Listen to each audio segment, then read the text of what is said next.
Working with Amplify, the best part about it is that we still get to the core foundational topics and address all the next generation standards. But what it does is it really gives the children the why behind all the math. It doesn't just, it's not an I do, you do, now let's we do, that kind of thing, not direct instruction. The kids are coming up and understanding those foundational skills, and they're coming through a more discovery-based approach where they own it more. So when you want to target instruction, it's not just like the math topic of the day. All the math practices are based on what you would want out of a solid employee. Like, can I persevere through this problem? Do I know the right tools to use to address the problem? Can I find structure in a problem so that if I see the structure in this one problem, I can move it on and apply it to the next problem because I see the structure of how that math works. And then it's a lot on being able to speak about your mathematics too. And if the kids can talk about the math, then they're going to own it. We're really focusing on like a low floor, high ceiling. All our kids can come in and enter and find their level of success. In my classroom personally, we just use not easy to hard, but we use, it's like for salsa, it's mild, medium, or spicy. Everybody should be able to kind of handle that mild, and we'll help you through that, and then the kids can progress and work at their level.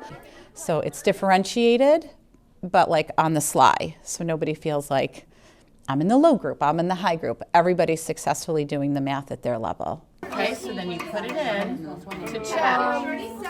And if you needed this, you could put 23 minus 9. I've taught kindergarten, I've taught pre-calc, I've been in all the buildings, kind of seen where our kids are coming from and where they're going. I think the way we're trying to set up our math class is that idea. Math is okay. I think sometimes it gets a bad rap, or I feel like my main job when I wake up every day isn't, you better know how to solve this equation. It's more, I feel successful. I can find success in math. So if we're building that confident child that can speak about their math and approach it or feel like it is approachable, well then they're set up for success no matter, at whatever grade level. Like, math is okay.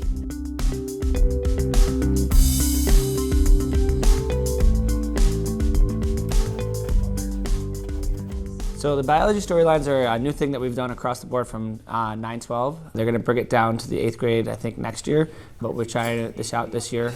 We decided, like some other districts, like Penfield and Webster, to just dive right in and just do all of that. It's really more student-led. We're trying to create more thinking classrooms, a lot more discourse involved with this.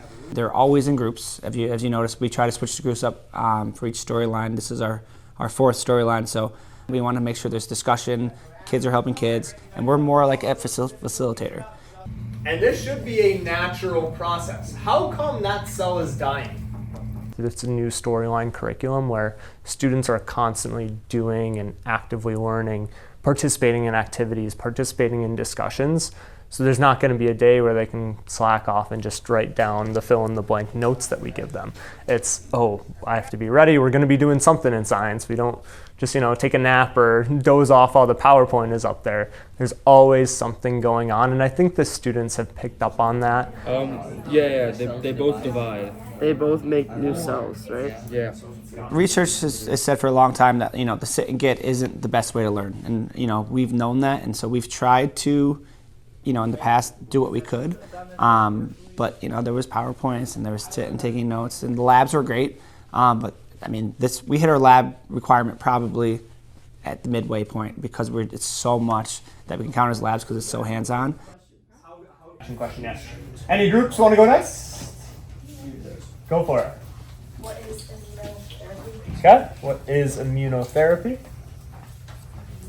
We've really enjoyed, I think, this big change. It was a big swing that we took to take on this change, but our day-to-day teaching is really, I find, a lot more fun, and I think many at the high school would agree, because the students are doing more. We're more facilitating, we're more helping them along, asking more questions, encouraging them to dive a little bit deeper.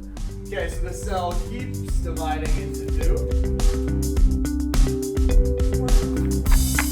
Who has a box? Now, that's a question. It wants to know who So that ends with a question mark.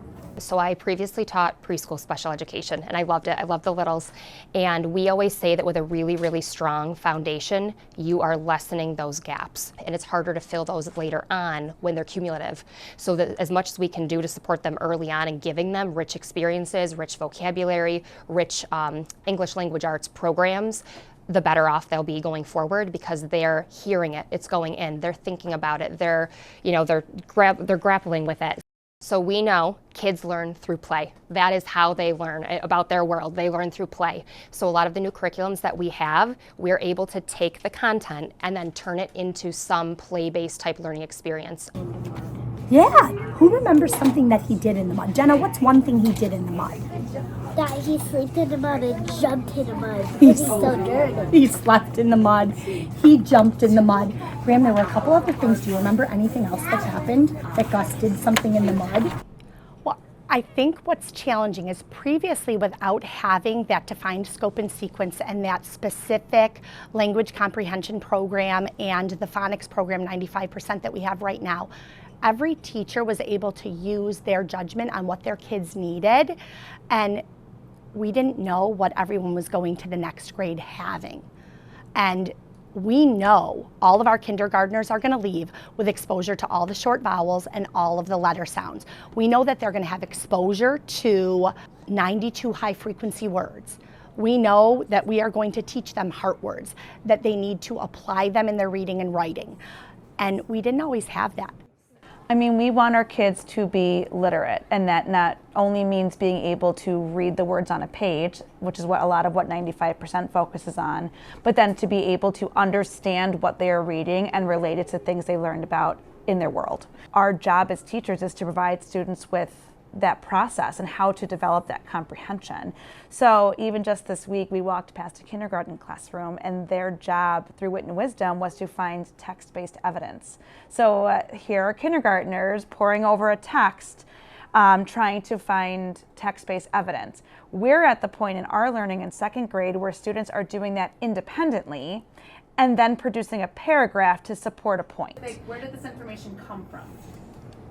We are producing future learners. 2 different books. We want kids to be productive members of society, right? So we are teaching them how to learn best. We are teaching them how to think, how to create, how to experiment.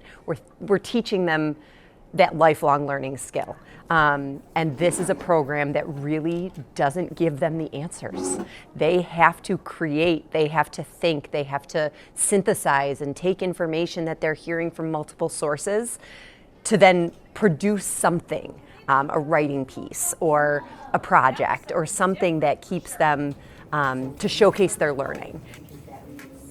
Going all in and trying to put your own spin on things to make sure you are meeting your students' needs, we have seen so much benefit across 2 years with these students. They are just growing so immensely, and so are we.